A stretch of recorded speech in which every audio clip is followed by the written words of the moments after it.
with young kids around the house. If your kids seem to keep you from getting stuff done, then this video is definitely for you. So there are a few reasons why this might be happening. The most important reason is that your kids want attention. So it's the most common the reason why kids don't let us get stuff done, among other things that they do. Kids just need a lot of attention. It's just a need, and it's really hard sometimes. But I'm actually going to be covering attention in my next video, and it'll be completely about that. So stay tuned for that. But just know that kids do need attention. It's something we have to figure out how to provide, but also not let it reward them for their bad behavior with attention. All right, so the next reason is that they could just be hungry or tired, or like some other physiological need, or like they get hurt, like something that's kind of like tangible by that. Most of the time, that's what we're looking at to see like, what's wrong with you? What do you need? So yeah, those are going to come up. Those are, a lot of people are already aware of those, but sometimes there might be something that you're not really aware of. So always want to look out for that. Like my kids, they always seem to want water right before I'm checking my emails. It's kind of annoying, but it happens. And then the next one is that a lot of times parents don't realize this, and this comes up a lot, is that the kids want to do what you're doing. You start mopping and they want to take over the mop, and the thing is that kids learn from observing others and then imitating what they see. So this is normal. This is actually a good thing. It's just not always easy for us to deal with, of course, but we do want to allow for some of it. All right, so what do we do about all this? All the reasons, they kind of make sense, but it's still hard to take care of, right?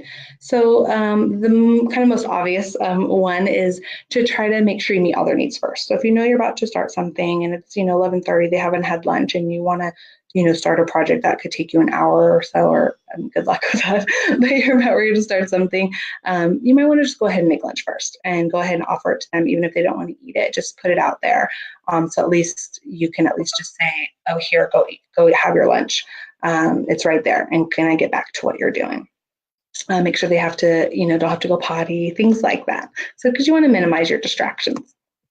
And then the other thing is that you can invite them to help. I just said that kids want to imitate everything we do, and they learn from that. So with so many of our daily tasks, and we might not realize how many, we really can find a way to let them be part of it. So like, for instance, you could have them help you push the laundry basket into, to the laundry room or out to the washing machine. So that way, they feel like they're doing something. It might slow you down a little bit versus if you're doing it by yourself. But the other solution is that you don't get it done because they're screaming at you, or you get it done, but they're screaming at you. And one of the reasons why this is a really good idea is because you might as well take advantage of them wanting to learn all of this now, such as like the dishes, let's say, even if they break a few, because they're learning the task, and then later on, you can actually just hand it off to them. And like, now it's yours. And you already know they know how to do it. It's much easier to teach, preschool or, under third grader, kind of age to do these chores than it is to teach a 12 or 13-year-old. So take it from me, I know. And later on, you're going to want the older kids to be doing it, and they're going to act like they don't know how to do it. And you can say, I know you know how to do it because I taught you a long time ago. So might as well take advantage of that. So, and then the next thing, we want to make sure that you're taking care of yourself. So dealing with this day after day, even with the best strategies, it's just going to be exhausting and frustrating. It's just going to wear on your patience. And so the most important actual strategy, the most important thing you can do is to practice self-care. So making sure that you've had plenty to eat, that you're well rested, make sure that, you got dressed that day and you brushed your teeth and you washed your face and you're feeling good about yourself. And you have breaks and things like that. There's all these other things you can do outside of the actual scenario that will help you to have more patience when you're actually in it every day.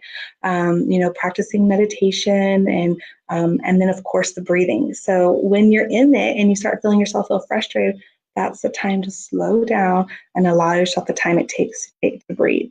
Sometimes even just 3 to 5 really good deep breaths can make the world of difference. And if you've tried it and you feel like it doesn't work, just know that it takes practice for for, to be able to actually breathe right and to have that be effective. So if you feel like it's not working yet, keep at it, keep trying, and it can actually turn you from being so stressed that you feel like you're in the middle of a tornado to feeling like you're really just like, a day at the park, super peaceful. So definitely do that. So if, this sounds like something that you've struggled with and, you want more information, then feel free to contact me. I would be happy to talk to you about how I can support you further. You can contact me at my website at evolvefamilytherapy.com or using the link to the contact form that I'll put in the comment section below. All right, well, you guys have a good day. And again, practice self-care and make it a great day. All right, thank you so much. Bye-bye.